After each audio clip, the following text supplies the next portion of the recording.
I never thought loneliness could be so loud, but some nights, the silence in my Brooklyn apartment screams louder than any crowd ever did. Just last week, my daughter told me, "Mom, we think it's best if you move to a nursing home. Less stress for all of us." Those words cut deeper than the winter cold that seeps through my thin curtains. Today, I'm going to tell you something I never thought I would share. And if for even a second this feels familiar, I only ask that you like this video and subscribe. It will help me keep opening my heart. My name is Eleanor, and at 74, I thought I had seen it all. But nothing prepared me for what I discovered when I checked my daughter's phone records. What I found there changed everything I thought I knew about the people I had devoted my entire life to protecting and loving. Every morning starts the same way in my small apartment on Fifth Avenue in Park Slope. I blink open my tired eyes to the muted hum of city life filtering through the cracked window. The faint smell of burnt coffee from Rosario's cafe downstairs drifts up through the thin walls, mixing with the musty scent of old books and memories that fill every corner of this place I've called home for 37 years. I shuffle to the tiny kitchen, my slippers making soft sounds against the worn linoleum floor. The coffee maker gurgles to life, and I stand there waiting, watching the dark liquid drip slowly into the pot. This ritual gives me a few moments of peace before the weight of another day settles on my shoulders. The weight of being forgotten, of being seen as a burden rather than the woman who once held this family together with nothing but love and determination. I sip my coffee alone at the small round table by the window, the same table where I once helped my children with homework, where I balanced checkbooks and worried about paying rent. The morning light filters through the dusty glass, casting long shadows across the yellow walls that haven't been painted in over a decade. I keep reaching for my phone, hoping for a message, a call, a simple good morning from one of my 3 children, but the screen stays stubbornly empty, black as the coffee growing cold in my hands. The silence in this apartment isn't just quiet, it's deafening. It echoes with conversations that never happen, with laughter that's moved on to other places, other lives. Sometimes I talk to myself just to hear a human voice, even if it's my own, cracked with age and disuse. Then one afternoon in November, as the autumn wind rattled my windows, I found it. A piece of paper on my kitchen counter, folded neatly in half. My daughter Sarah's handwriting, unmistakable after all these years of reading her school notes, her college applications, her wedding invitations. But this wasn't an invitation. It was the opposite. "Mom," the note read, "we decided it's better if you don't come to Emma's birthday party this weekend. Too many people. You know how you get overwhelmed. We'll send pictures." Emma.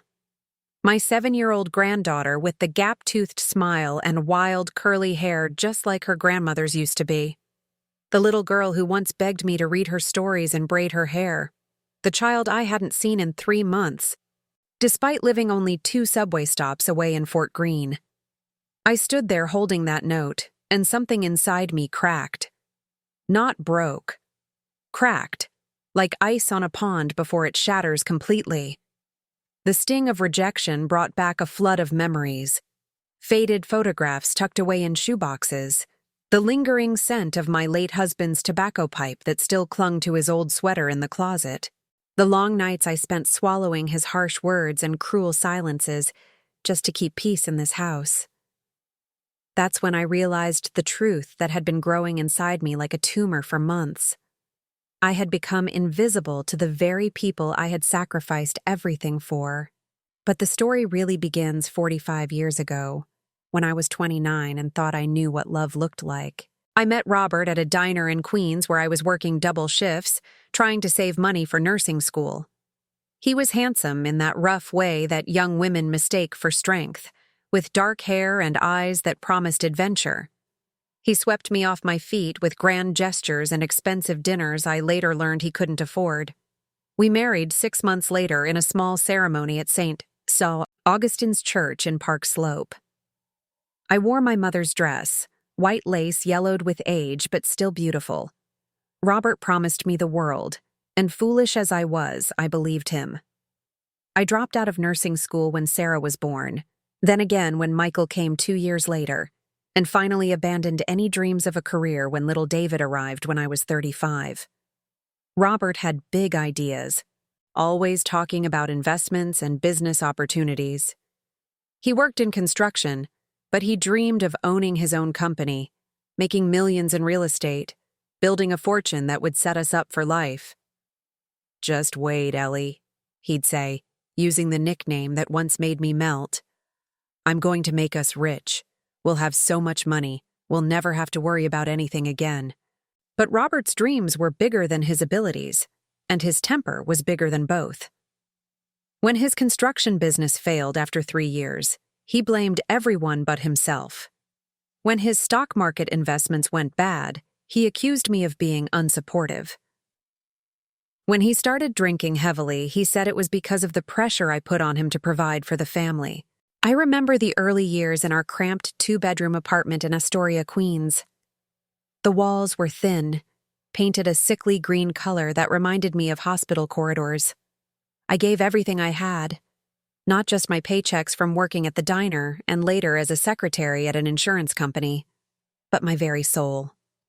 I cleaned, cooked, patched up scraped knees and broken hearts, mediated fights between siblings, helped with homework until midnight, and yes, I forgave. I forgave Robert's drinking, his outbursts, his disappearances on payday when he'd come home with empty pockets and elaborate stories about bad luck at poker. The children were my world. Sarah, my serious little girl with the dark eyes who read books beyond her age and asked questions that made me proud. Michael, my athlete, tall and strong like his father, but with a gentleness Robert never possessed. And David, my baby, born when I thought I was too old for more children, sweet and sensitive and always clinging to my apron strings. I worked 2 jobs for 15 years, days at the insurance office, evenings and weekends cleaning offices downtown. My hands were always raw from bleach and disinfectant. My back ached from bending over toilets and scrubbing floors, but I told myself it was temporary. Just until Robert got back on his feet. Just until the children were older. Just until we could afford better. But temporary stretched into decades, and Robert's promises never materialized. Instead, his failures multiplied like weeds in an untended garden. He invested our meager savings in a friend's restaurant that closed after 6 months. He bought lottery tickets with the grocery money, convinced his luck was about to change. He started talking about cryptocurrency and Bitcoin, downloading apps and charts, staying up all night studying something he called market analysis, but somehow always managing to lose whatever money he put in. "This is it, Ellie," he'd say, showing me printouts of Bitcoin prices and stock charts I couldn't understand. "This is how we're going to make our fortune. Just look at these returns. We could be millionaires in a year." But millionaires we never became. Instead, we lived paycheck to paycheck while Robert chased dreams that always seemed to slip through his fingers like smoke. I was the anchor that held our family together during those turbulent years. When Sarah needed money for college, I worked extra shifts and sold my mother's jewelry. When Michael wanted to play baseball, I bought his equipment with money I'd saved by skipping lunches for 3 months. When David struggled with learning disabilities, I drove him to tutoring sessions after working 14-hour days, falling asleep in the car while waiting for him to finish. I never asked for gratitude. I never kept score. Love, I believed, wasn't a transaction. It was a gift you gave freely, without expecting anything in return. And I gave everything I had.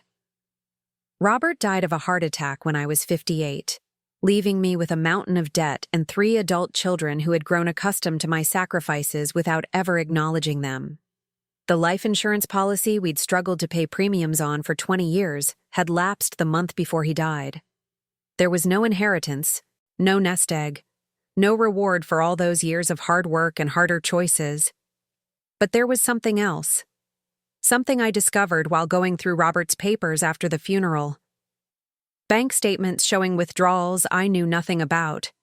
credit card bills for purchases I'd never made, and most crushing of all, a family investment account he'd opened without my knowledge, funded with money he'd taken from our household budget over the years. The account had been cleaned out just months before he died, the money transferred to an account I couldn't trace. Even in death, Robert had left me holding the bag for his failures. The children helped with the funeral expenses, but I noticed how they divided the costs among themselves, calculating their shares down to the penny. They didn't ask if I needed help with rent or groceries. They didn't offer to take over the bills that suddenly seemed insurmountable on my secretary's salary. They simply assumed I would manage, the way I always had. And I did manage.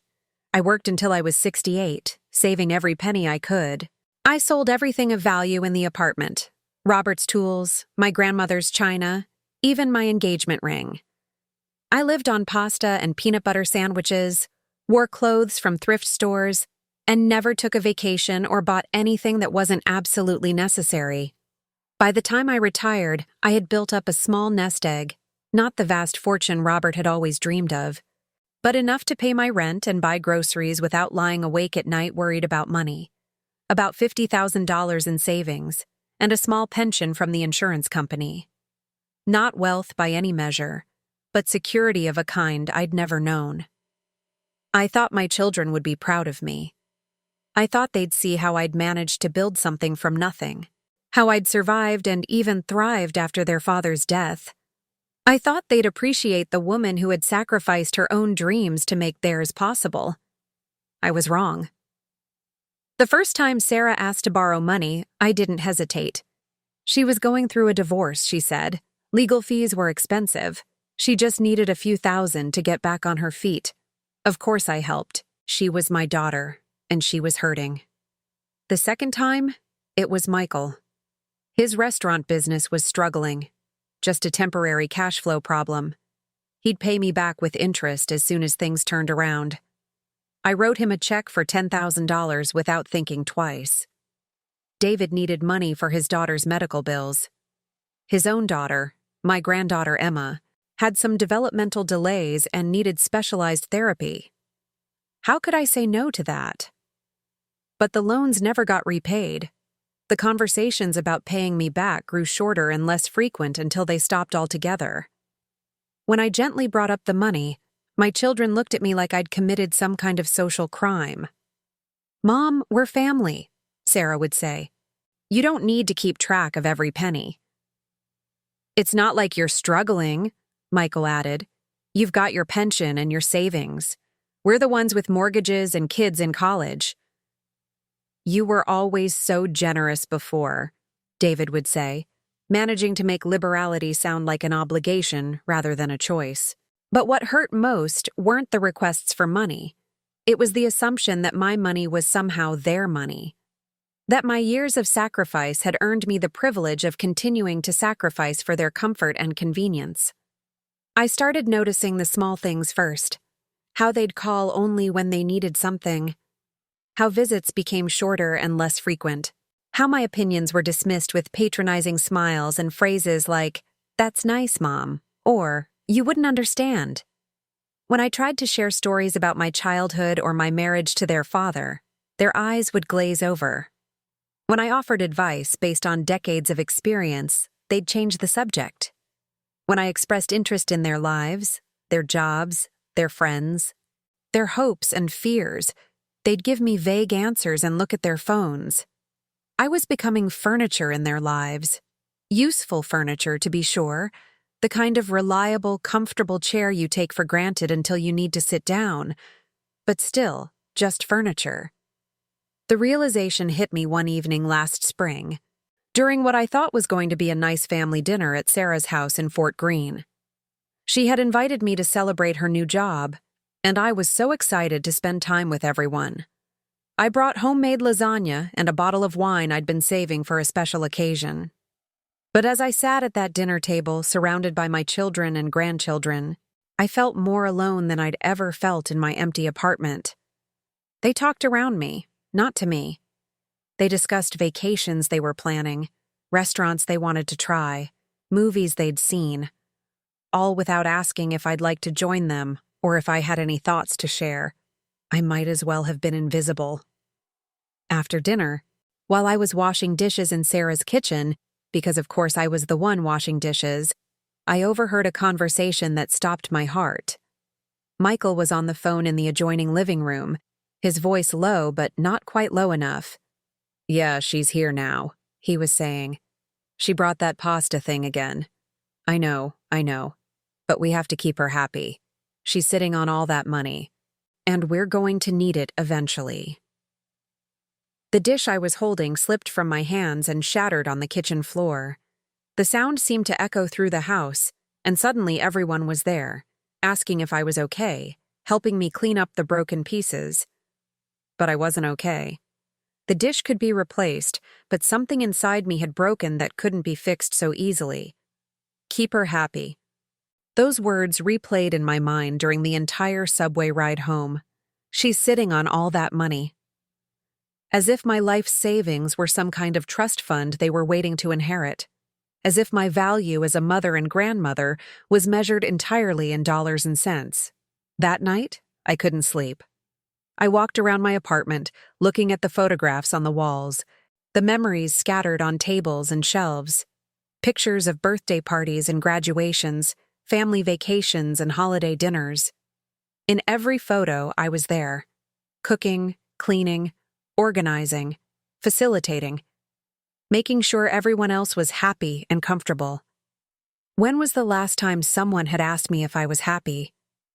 When was the last time anyone had tried to make me comfortable? I started paying closer attention after that, listening more carefully to what my children said and didn't say, watching how they interacted with me versus how they interacted with each other.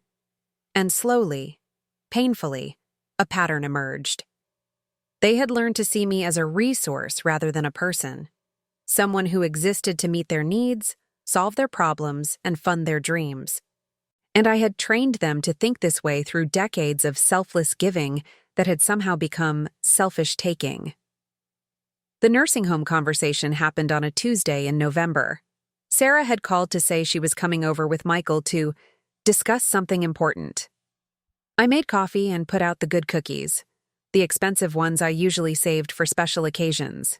I thought maybe they wanted to plan something nice for the holidays, or perhaps they'd finally decided to take me on one of those family vacations they were always talking about. Instead, they sat on my worn sofa and told me they'd been researching assisted living facilities. "It's not personal, Mom," Sarah said, her voice taking on that patient tone people use when they're explaining something to a child. "It's just that we worry about you living alone. What if you fell and couldn't get help? What if you forgot to turn off the stove or lock the door?" "You're not getting any younger," Michael added, "and we're all so busy with our own families and careers. We can't be checking on you all the time. There are some really nice places in New Jersey," Sarah continued. "Clean, safe, with activities and people your own age. You'd make friends. You'd have someone to take care of you." I sat there listening to them plan my life as if I weren't in the room, as if my opinions and preferences didn't matter, as if the decision of where I'd spend my final years was theirs to make rather than mine. "What about my apartment?" I asked. "I've lived here for 37 years. "We'd sell it, of course," Michael said. "Real estate in Brooklyn is crazy right now. You'd probably get enough to pay for the nursing home for several years." My apartment, the place where I'd raised my children, grieved my husband, built my small but meaningful life. The walls that held decades of memories, the rooms that had witnessed my highest joys and deepest sorrows. They wanted to sell it like it was just another commodity, another asset to be liquidated for their convenience. "I don't want to live in New Jersey," I said quietly. "Mom, you haven't even seen the places we picked out," Sarah said. "At least look at the brochures." But I wasn't looking at the brochures. I was looking at my children's faces, trying to find some trace of the babies I'd rocked to sleep, the toddlers I'd taught to tie their shoes, the teenagers I'd waited up for on Friday nights. Where had those people gone? When had they been replaced by these strangers who spoke about my life in terms of convenience and cost? I'm not going to a nursing home, I said, my voice stronger than I felt. They exchanged glances, the kind of look parents give each other when their child is being unreasonable. Mom, you're being stubborn, Michael said. We're trying to do what's best for everyone. What's best for everyone, or what's best for you? The question hung in the air like smoke from Robert's old pipe.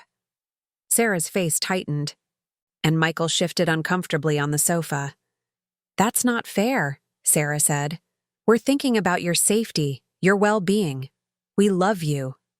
But as I looked at them sitting there in my living room, surrounded by the life I'd built with my own hands, I realized they didn't love me. Not the real me, anyway. They loved the idea of me, the memory of the mother who had always been there to clean up their messes and fund their dreams. They loved the woman who never said no, never asked questions, never put her own needs first.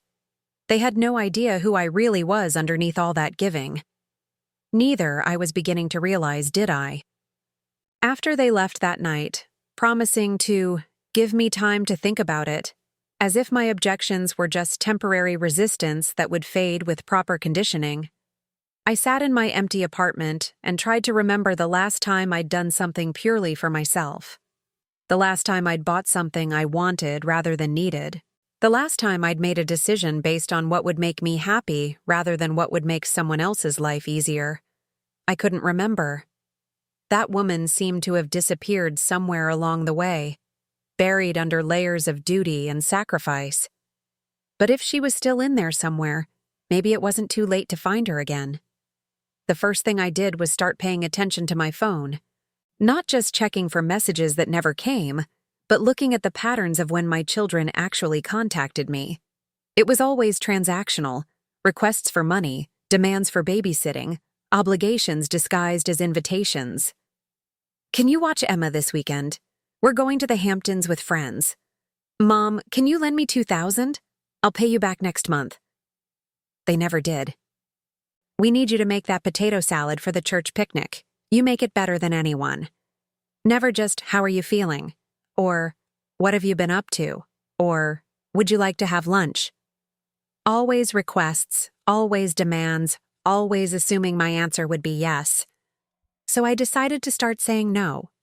It started small. When Sarah asked me to babysit Emma for an entire weekend so she could go to a spa retreat in the Catskills, I said I already had plans. I didn't, but that wasn't the point. The point was that my time had value, and I was under no obligation to donate it just because someone asked. What plans? Sarah demanded, as if I owed her an explanation.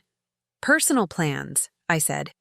When Michael called asking for money to cover his restaurant's rent, I told him I'd have to think about it. Then I didn't call back for 3 days. When I finally did call, I said no. I couldn't afford to lend him any more money right now. But Mom, I might lose the restaurant, he said. I'm sorry to hear that, I replied. Maybe the bank can help you. When David asked me to host Thanksgiving dinner for the entire extended family, 23 people including his wife's relatives, I said it was too much for me this year. Someone else would have to take a turn. But you always do it, he protested. No one else knows how to make your stuffing. It's not that complicated, I said. I'll email you the recipe. Each no felt like swallowing glass at first. I'd been conditioned for decades to believe that my value lay in my usefulness, that love was something I had to earn through constant giving. Saying no felt selfish, cruel, unnatural. But I noticed something interesting. The world didn't end. My children didn't stop speaking to me. They couldn't afford to. They still needed things from me. They just had to adjust their expectations and learn to ask rather than demand. More importantly, I started to remember what it felt like to have boundaries, to own my own time and energy and money, to make choices based on what I wanted rather than what other people expected. For the first time in decades, I felt like a person rather than a service provider. But I also felt guilty. Late at night, I'd lie awake wondering if I was being too harsh, too selfish. Maybe they really did need my help. Maybe I was just bitter and resentful, taking out my frustrations on innocent children who only wanted what was best for their families. Then I'd remember Michael's words, "Keep her happy. She's sitting on all that money." And the guilt would transform into something harder and cleaner: determination. It was around Christmas time that I found the phone records. Sarah had left her phone on my kitchen table when she came by to drop off Emma after school. She'd rushed off to meet a client, promising to be back in an hour to pick up her daughter and her phone. Emma was in the living room, coloring pictures and chattering about her day, and the phone was just sitting there, occasionally lighting up with notifications. I wasn't planning to snoop. I'm not that kind of person. But when the phone buzzed for the 5th time in 10 minutes, I glanced at the screen out of habit. The notification showed a missed call from a number I didn't recognize, followed by 3 text messages from the same number. "Did you tell her about the place in Jersey? Make sure she signs the papers this week. The buyer is ready to move fast on the apartment." My hands started shaking as I read those messages. Buyer? What buyer? Without really thinking about what I was doing, I picked up the phone and scrolled through Sarah's recent calls. The same unfamiliar number appeared over and over again, sometimes 2 or 3 times a day, often late at night after 10 o'clock. Calls that lasted 20, 30, sometimes 40 minutes. Who was my daughter talking to every single night? And why did the thought of finding out terrify me? I looked up the number online. The search results made my blood run cold. Brookside Manor Assisted Living Facility, New Jersey. Below that, a real estate agent's website advertising quick cash purchases of senior housing. They weren't just planning to put me in a nursing home. They'd already picked one out. They'd already been in contact with a real estate agent. They were making arrangements for my life without my knowledge or consent, as if I were a child or an invalid rather than a competent adult. But what horrified me even more was the realization that these conversations had been going on for months. All those nights when I'd been sitting alone in my apartment, missing my family and wondering why they never called, Sarah had been on the phone with strangers, planning how to dispose of me and profit from the sale of my home. I heard Emma's voice from the living room, asking for juice, and I quickly put the phone back where Sarah had left it. But my mind was reeling. How long had this been going on? How many of these conversations had there been? What exactly had they promised the nursing home and the real estate agent? When Sarah came back an hour later, I watched her face carefully as she picked up her phone and checked her messages. She scrolled through them quickly, then looked up at me with what I now recognized as calculated sweetness. "Mom, I forgot to mention, Michael and I found another facility we'd like you to look at. It's really nice and they have an opening next month. Would you like to see some pictures?" "No," I said quietly. "I wouldn't." She blinked, clearly not expecting that response. "Don't you want to at least—" "No, Sarah. I don't want to see pictures of nursing homes. I don't want to discuss assisted living facilities. I don't want to move to New Jersey. I've told you this already." Her expression hardened slightly. "Mom, we've been trying to be patient with you, but you're not being reasonable.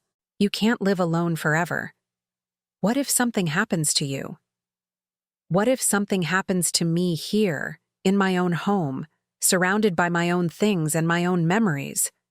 What if I die peacefully in my own bed instead of in some sterile room in New Jersey, surrounded by strangers?" "That's morbid," she said, gathering Emma's things with sharp, angry movements. "We're trying to take care of you." "No," I said, my voice rising with an anger I'd kept buried for too long. "You're trying to take care of yourselves. You're trying to liquidate my assets and warehouse me somewhere convenient so you don't have to think about me anymore." Sarah's face went white. "That's not true. That's a terrible thing to say." "Is it?"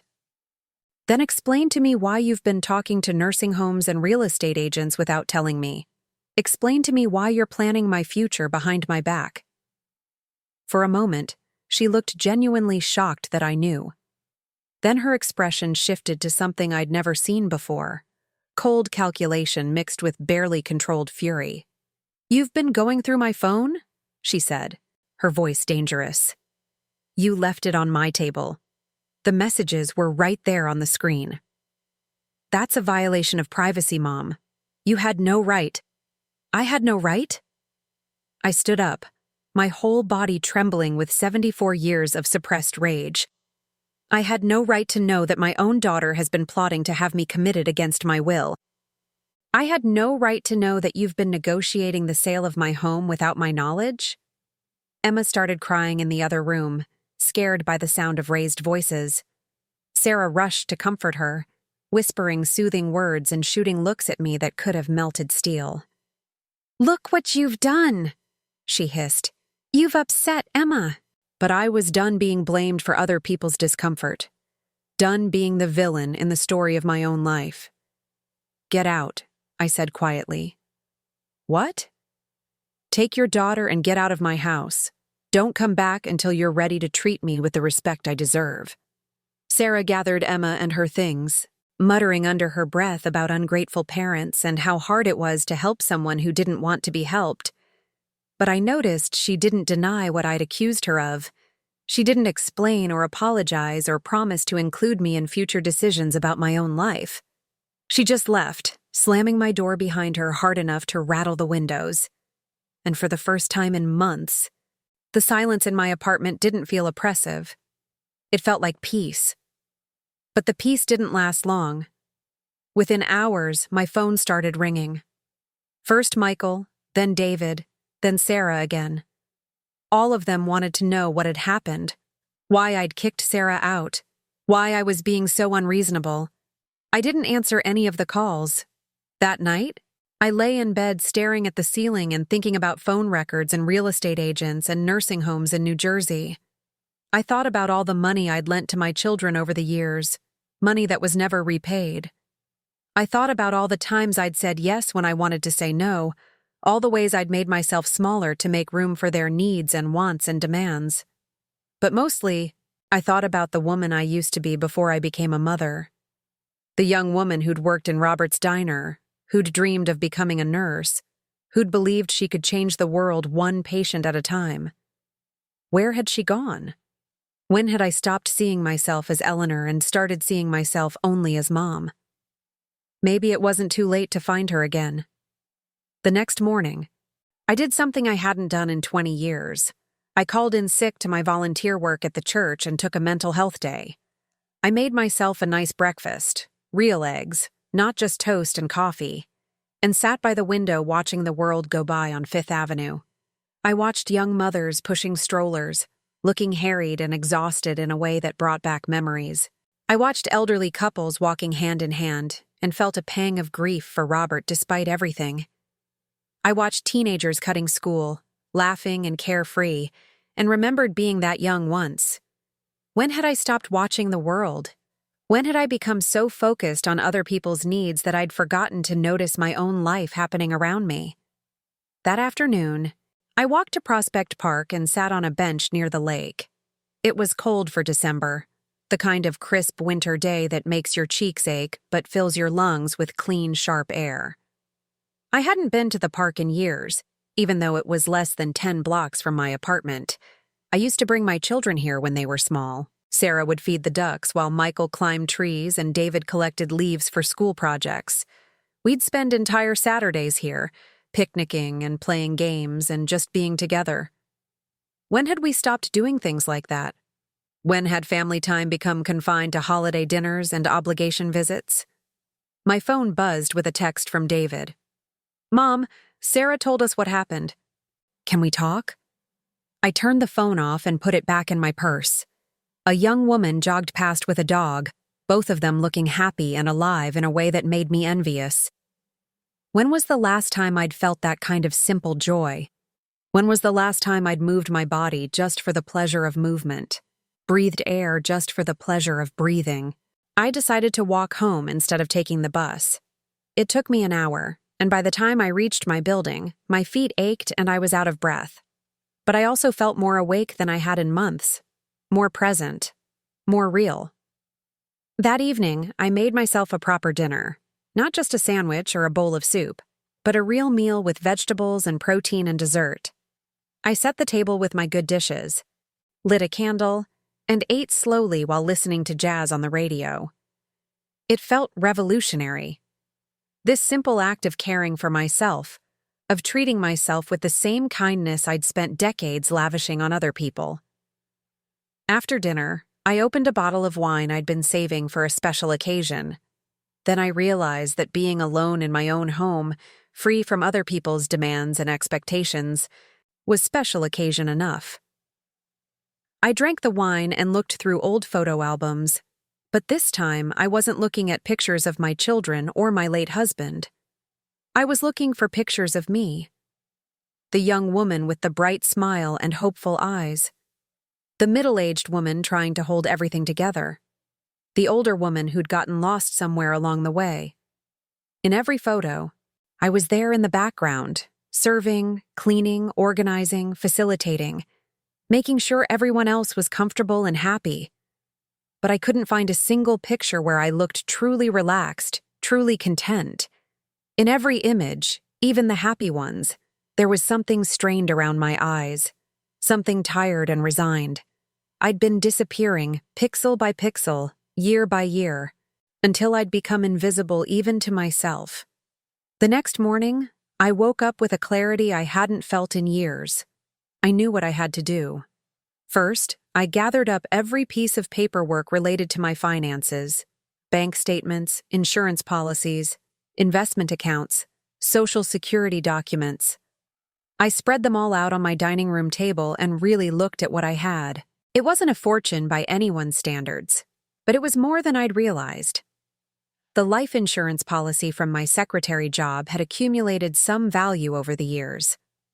My small pension, combined with Social Security, was enough to cover my basic expenses with a little left over. And my savings account, depleted by loans to my children, but still substantial, represented decades of careful budgeting and sacrifice. This was my money. Money I'd earned through years of work, worry, and doing without. Money that represented my security, my independence, my ability to make choices about my own future. And my children were planning to take it all away from me. Next, I called my bank and asked about their financial planning services. I'd never thought I needed professional help managing my money.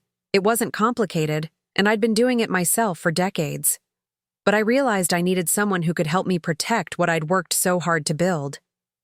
The financial advisor I met with was a kind woman named Maria, about Sarah's age but with genuine warmth in her eyes. She looked over my documents and asked about my goals for the money. Not my children's goals or my family's goals, but mine. I want to make sure no one can force me into a nursing home against my will, I told her. I want to know that this money will be there for my choices, not someone else's convenience. Maria nodded and made notes. We can set up some structures to protect your assets, she said. A trust, maybe? Or some restricted accounts. The important thing is making sure you maintain control while you're competent, and that your wishes are respected if you ever become unable to make decisions for yourself.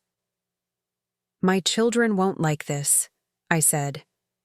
It's not about what they like, Maria replied gently. It's about what you want. This is your money, Mrs. Patterson. You get to decide how it's used. For the next 2 weeks, I worked with Maria to restructure my finances. We set up a revocable trust that would protect my assets from being liquidated against my will. We established a healthcare directive that specified exactly what kind of care I wanted and didn't want. We even looked into home care services and modifications I could make to my apartment to age in place safely. I felt like a general preparing for battle. And maybe that's exactly what I was. The confrontation came sooner than I expected. On a snowy Thursday evening in January, all 3 of my children showed up at my door unannounced. They bustled in, shaking off snowflakes and commenting on the weather, acting as if nothing had happened between Sarah and me. We brought Chinese food, Michael announced, holding up bags from our old family restaurant. Thought we could have a nice dinner and talk. I let them in because I was curious to see what their strategy would be. We sat around my small dining table, passing containers of lo mein and sweet and sour pork, making small talk about work and weather. It was almost like old times, except for the tension humming under the surface like high-voltage wires. Finally, after we'd finished eating, Sarah cleared her throat. "Mom, we want to apologize for pressuring you about the assisted living situation," she said. "We realize we didn't handle it very well." "We were just worried about you," David added. "Sometimes when you care about someone, you don't communicate in the best way." "We should have included you more in the planning," Michael said. "Made sure you understood that we only want what's best for you." I listened to their carefully rehearsed words and recognized them for what they were: manipulation disguised as apology. They weren't sorry for treating me like a child. They were sorry they'd gotten caught. "What exactly are you apologizing for?" I asked. They exchanged glances. That same look they'd been giving each other since childhood when they were trying to get their stories straight. "For not communicating better," Sarah said. "For not including you in our discussions," Michael added. "For making you feel like your opinion doesn't matter," David said. "But you still think I should move to a nursing home?" Another round of glances.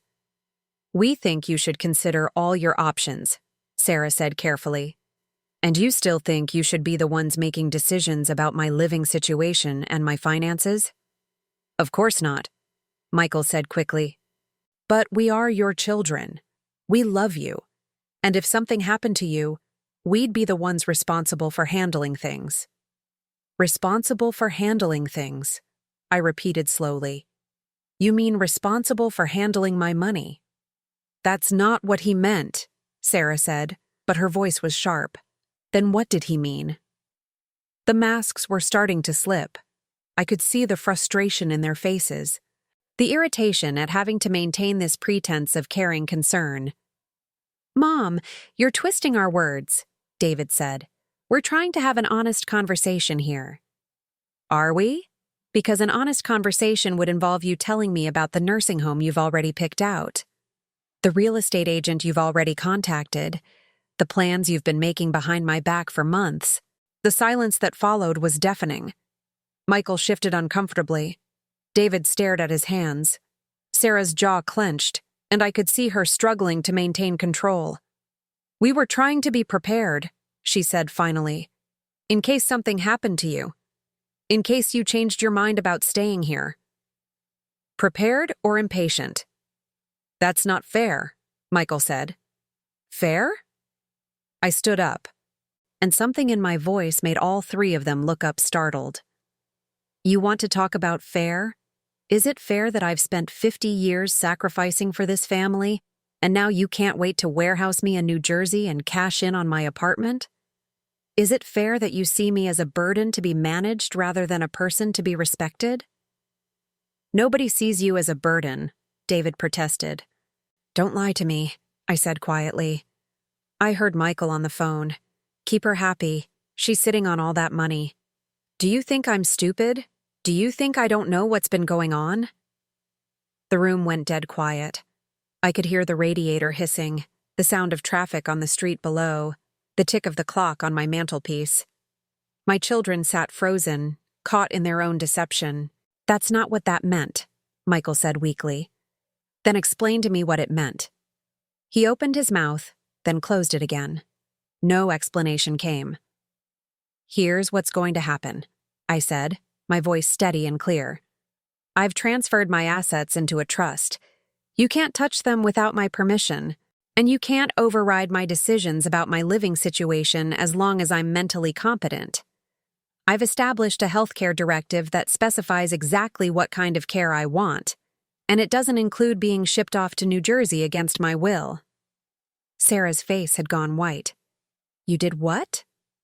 "I protected myself," I said simply, "the way I should have done years ago." "Mom, you can't just—" Michael was sputtering, unable to finish a sentence. "I can't what? Make decisions about my own money? Plan my own future? Act like a competent adult rather than a child who needs to be managed? But what if something happens to you?" David asked. What if you need help? Then I'll get help, professional help if necessary. But I'll make that decision when and if the time comes. Not now, not based on your convenience and your plans for my apartment. I walked to my front closet and pulled out a manila envelope I'd prepared earlier. Inside were copies of all my new legal documents, the trust agreement, the healthcare directive, the power of attorney I'd assigned to a professional fiduciary rather than one of my children.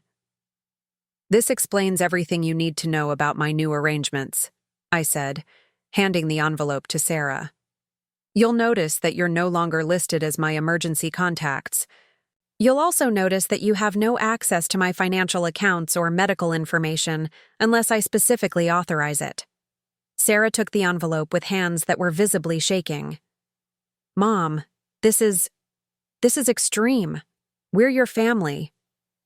Family doesn't plot behind each other's backs, I said. Family doesn't hire real estate agents to sell someone's home without their knowledge. Family doesn't make plans for your future that ignore your wishes and serve their own interests. We were trying to help you, Michael said, but his voice lacked conviction. No, I said. You were trying to help yourselves, and I understand that. I understand that I've trained you to see me as someone who exists to solve your problems and fund your dreams.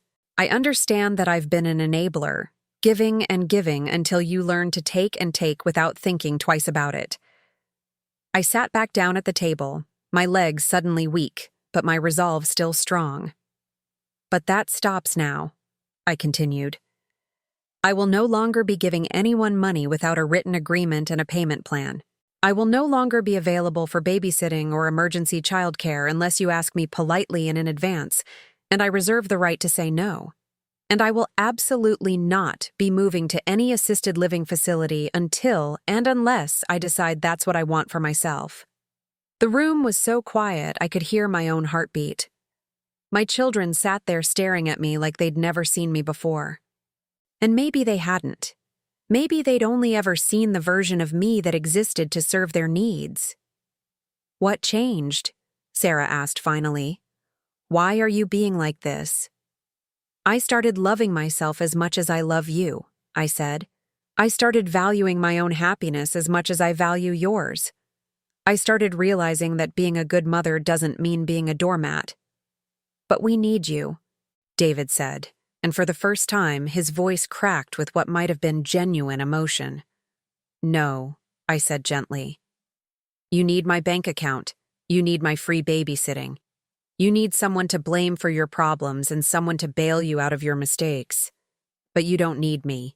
You've made that very clear. Michael leaned forward in his chair. That's not true, Mom. We love you. I know you love me, I said. The way you love a favorite restaurant or a comfortable chair. Something reliable and familiar that's always there when you need it. But that's not the kind of love that sustains relationships, Michael.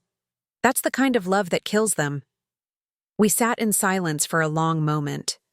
Outside, I could hear the sound of snow falling against my windows, the distant hum of the city settling in for the night. So what happens now? Sarah asked. Now you decide, I said. You can accept that I'm an adult human being with the right to make my own decisions, even if those decisions inconvenience you. You can learn to have a relationship with me that's based on mutual respect, rather than financial dependency. You can start seeing me as Eleanor, instead of just Mom. Or, Michael asked, or you can keep trying to manipulate and control me, and we can become strangers who happen to share DNA, I said. It wasn't a threat. It was just a fact. I'd spent too many years being invisible to the people who were supposed to love me most. I wouldn't spend whatever years I had left being their victim. They left that night without saying much more. Sarah took the envelope of legal documents. Michael muttered something about needing time to process everything, and David gave me an awkward hug and said he'd call me soon. But as I watched them walk down my front steps into the snow, I realized I didn't much care whether they called or not. For the first time in decades, my happiness wasn't dependent on their approval or affection. I was free. The next few weeks were the loneliest I'd ever experienced, but also the most peaceful. My phone didn't ring constantly with requests and demands. No one dropped by unannounced expecting me to drop everything and cater to their needs. No one asked me for money or childcare or advice they had no intention of taking. It was just me in my apartment, learning how to be alone without being lonely. I started taking walks every morning, exploring neighborhoods in Brooklyn I'd lived near for decades but never really seen. I signed up for a watercolor class at the community center and discovered I had a talent for painting cityscapes. I bought myself a comfortable reading chair and made my way through books I'd been meaning to read for years. I learned to cook for one person, making meals that I actually enjoyed instead of just whatever was cheapest and easiest.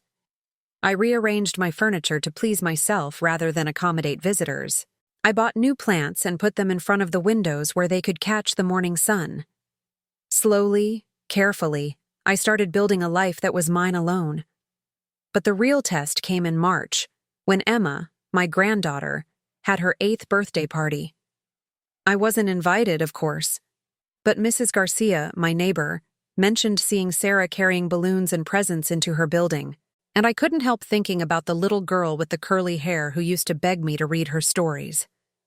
I spent that entire Saturday wondering if Emma had asked where I was, wondering if anyone had explained to her why Grandma Eleanor wasn't there anymore, wondering if she missed me the way I missed her. That evening, my doorbell rang. I looked through the peephole and saw a small figure standing in the hallway, holding what looked like a piece of paper. It was Emma. I opened the door quickly, looking past her for Sarah or Michael or David, but she was alone. "Hi, Grandma Eleanor," she said in her sweet, uncertain voice. "Mama said I couldn't invite you to my party, but I drew you a picture anyway." She held out a crayon drawing of what looked like 2 stick figures holding hands under a rainbow. "That's you and me," she explained. "I miss you." I knelt down to her level, my heart breaking and healing at the same time. "I miss you too, sweetheart. More than you know." "Why don't you come to see us anymore?" she asked. "Did I do something bad?" "Oh, honey, no," I said, pulling her into a hug that smelled like birthday cake and childhood innocence. "You didn't do anything bad. Sometimes grown-ups disagree about things, and it makes everything complicated. I asked Mama if you could come to my party, but she said you were sick," Emma said. "Are you sick?" I thought about how to answer that. Was I sick? Maybe I had been sick. Sick with enabling. Sick with self-sacrifice.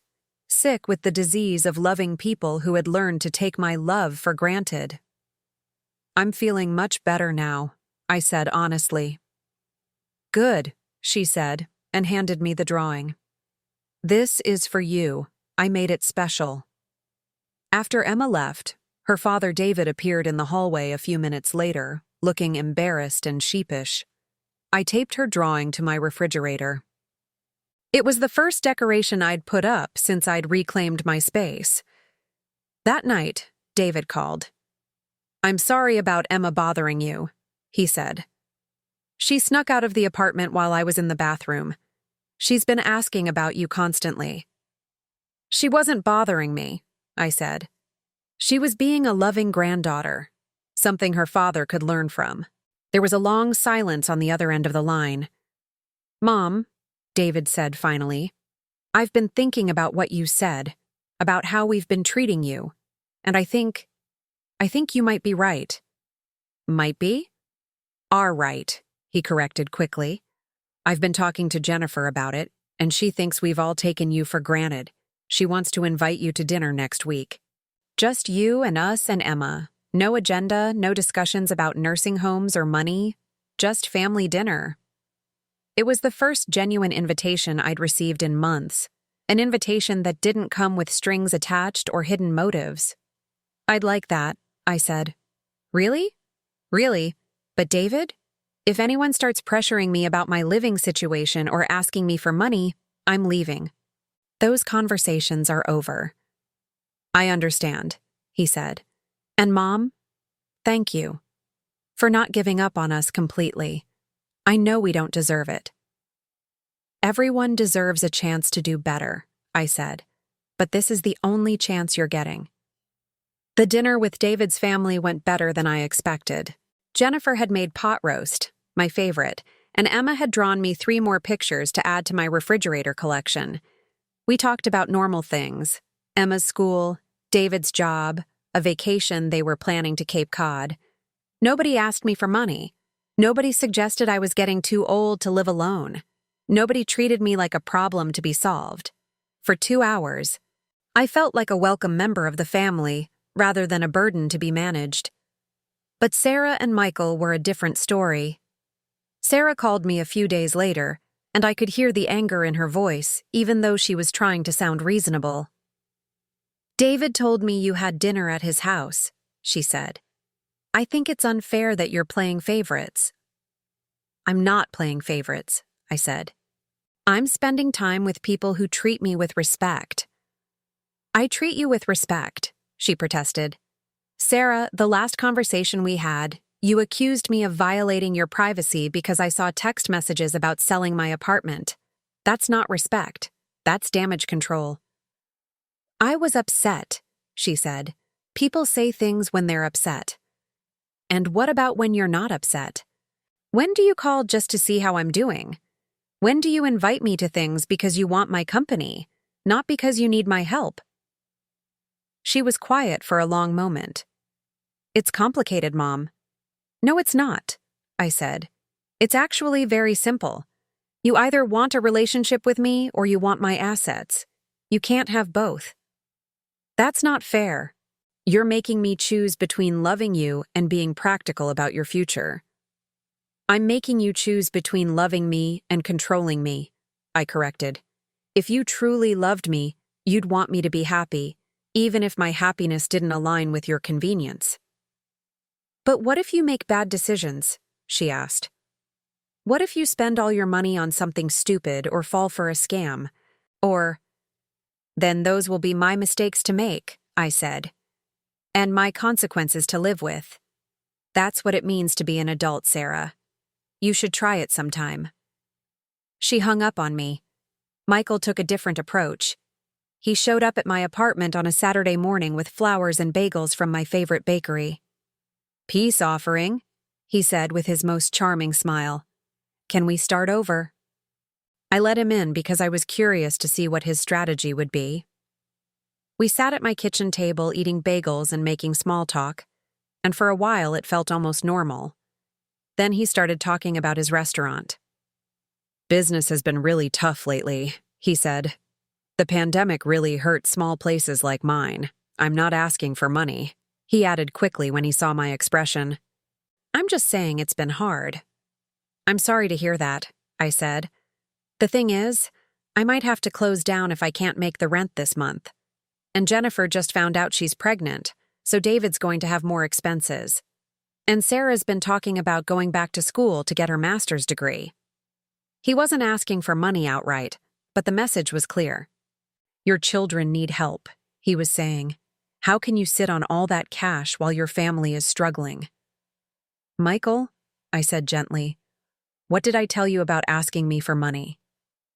"I'm not asking," he said. "I'm just explaining the situation." "You're manipulating," I said. "You're trying to make me feel guilty for not solving problems that aren't mine to solve." His face hardened slightly. "They are your problems, Mom. We're your children. When we hurt, you should hurt too. When you hurt because of circumstances beyond your control, I do hurt," I said. "When you hurt because of poor decisions or lack of planning, that's a you problem, not a me problem." "Jesus, Mom, when did you become so cold?" "I'm not cold," I said. "I'm boundaried. There's a difference." "Boundaried," he repeated mockingly. "Where did you learn that word? Some self-help book?" "I learned it from a therapist," I said. "Something you might want to look into." He left without finishing his bagel, muttering under his breath about ungrateful parents and family loyalty. But I didn't feel guilty anymore. I felt liberated. Over the next few months, I started building a life that felt authentically mine for the first time since I was 29 years old. I joined a book club at the library, where I met other women my age who had stories of their own. I volunteered at a literacy program, teaching adults to read. I even signed up for a senior travel group and took my first vacation in over a decade, a week in Asheville, North Carolina, where I hiked in the mountains and ate in restaurants where nobody knew me as someone's mother or grandmother. I was just Eleanor, a woman with her own interests, her own opinions, her own money to spend on her own pleasures. It felt revolutionary. But the final test of my transformation came in June, when Sarah called with what she clearly thought was devastating news. "Mom, I hope you're happy," she said, her voice bitter. "Michael's restaurant is closing. He's going to lose everything because of your selfishness." "I'm sorry to hear about Michael's restaurant," I said. But my financial decisions didn't cause his business problems, and changing them wouldn't solve his business problems. "You could help him," she said. "You have the money." "I have my retirement security," I corrected. "Money I need for my own care as I age. Money I saved by working 2 jobs and doing without things I wanted so I could provide for my family." "We're still your family," she said. "Are we?" I asked. "Because family members don't try to institutionalize each other against their will. Family members don't sell each other's homes without permission. Family members don't call each other selfish for refusing to bankrupt themselves to fund other people's poor decisions." "Fine," Sarah said, her voice cold as winter wind. "If that's how you want it, fine. Don't come crying to us when you're old and sick and have nobody to take care of you." "I won't," I said calmly. "I'll hire professional caregivers with the money I didn't lend to ungrateful children." She hung up on me again. But this time, instead of feeling sad or guilty or worried that I'd lost my family, I felt something unexpected. Relief. I was free. Free from their demands, free from their manipulation, free from the exhausting job of trying to buy love from people who saw me as an ATM rather than a person. For the first time in decades, I belonged to myself. That evening, I sat on my small balcony overlooking the East River, watching the sunset paint the Manhattan skyline in shades of gold and rose. The air was warm and soft, carrying the sounds of the city I'd lived in for decades but finally felt at home in. I thought about the young woman I'd been, full of dreams and hope, and the belief that she could make a difference in the world. She was still here, I realized, buried under decades of self-sacrifice and people-pleasing, but still here, still alive, still capable of dreaming. I pulled out my phone and called Mrs. Garcia. "Elena," I said when she answered. "Would you like to go to dinner tomorrow? My treat. I found a new restaurant I'd like to try." "I would love that, Eleanor," she said in her warm voice. "Should we invite anyone else?" "No," I said, surprising myself with how good that word felt. "Just us. Just 2 women having dinner because they enjoy each other's company." "Perfect," she said. After I hung up, I opened the bottle of wine I'd been saving for the right occasion. The sunset was spectacular, my book was waiting on the table beside me, and tomorrow I would have dinner with a friend who valued my company rather than my bank account. If this wasn't the right occasion, what was? As I sipped my wine and watched the lights come on across the river, I thought about everything I'd learned over the past year, about the difference between being loved and being used, about the difference between being generous and being enabling, about the difference between being alone and being lonely. I had spent 50 years being the mother who never said no, the wife who never complained, the woman who made herself smaller so everyone else could be bigger. I had confused self-sacrifice with love, martyrdom with virtue. But I was done with all that now. Done being invisible, done being taken for granted, done paying for affection that should have been freely given. At 74, I was finally learning how to be selfish. And it turns out, selfish doesn't mean cruel or uncaring. It means having a self to care for. It means recognizing that your needs and wants and dreams matter just as much as everyone else's. It means knowing that you don't have to earn love by bankrupting yourself financially, or emotionally. 3 months later, in September, David called with an update. "Mom," he said, "I wanted you to know that Michael found a new job. He's managing someone else's restaurant now and he seems happier, less stressed." "I'm glad to hear that," I said, "and Sarah's decided to wait on grad school. She's been going to therapy, actually, working on some issues. Good for her. She wanted me to ask if you'd be open to having coffee with her sometime. No agenda, no drama, just coffee." I thought about it for a moment. Sarah was still my daughter, despite everything. And people could change, if they wanted to badly enough. "Tell her to call me," I said. "We'll see." "And Mom, I wanted to thank you for standing up for yourself. I know it wasn't easy, and I know we didn't make it easy for you." "Thank you for saying that," I said. "Jennifer and I want to invite you to Emma's school play next month. She's playing a tree in the environmental awareness pageant. She specifically asked if Grandma Eleanor would be there." "I wouldn't miss it," I said. "Good. And Mom? We love you, the real you, not just what you can do for us. I hope you know that." "I'm starting to," I said. After we hung up, I looked around my apartment, my home, my sanctuary, my place in the world. The walls were painted a warm yellow now, a color I'd chosen because it made me happy. The furniture was arranged for my comfort and convenience, not to accommodate people who rarely visited. The bookshelves were full of books I'd actually read.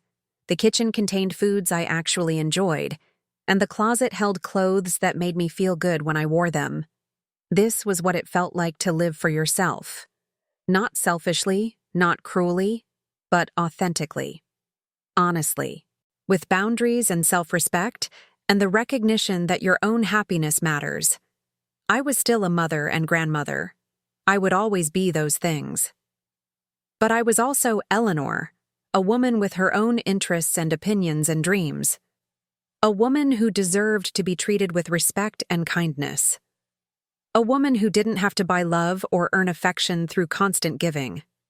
That night, I made myself a good dinner and ate it by candlelight while listening to jazz.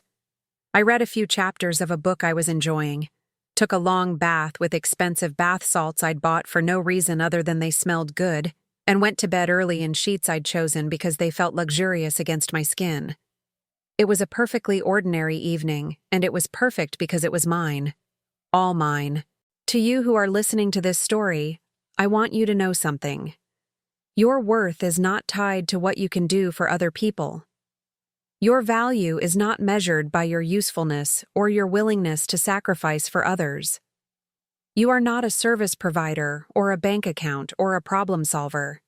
You are a human being who deserves love and respect and kindness simply because you exist. If you have been treated as invisible, as expendable, as someone whose needs and wants don't matter, then this story is for you. It's never too late to reclaim yourself. It's never too late to set boundaries. It's never too late to say no to people who take your love for granted, and yes to people who value your company for its own sake.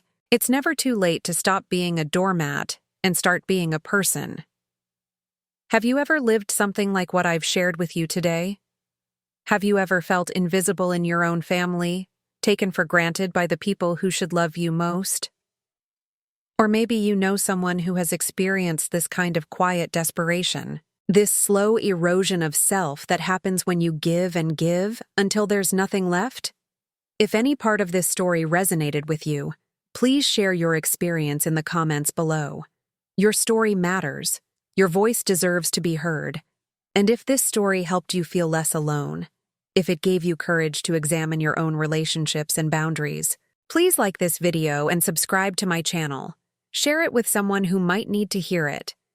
Together, we can remind each other that we all deserve to be seen, respected, and loved for who we are, not just for what we can provide. Thank you for listening to my story. Thank you for letting me open my heart to you.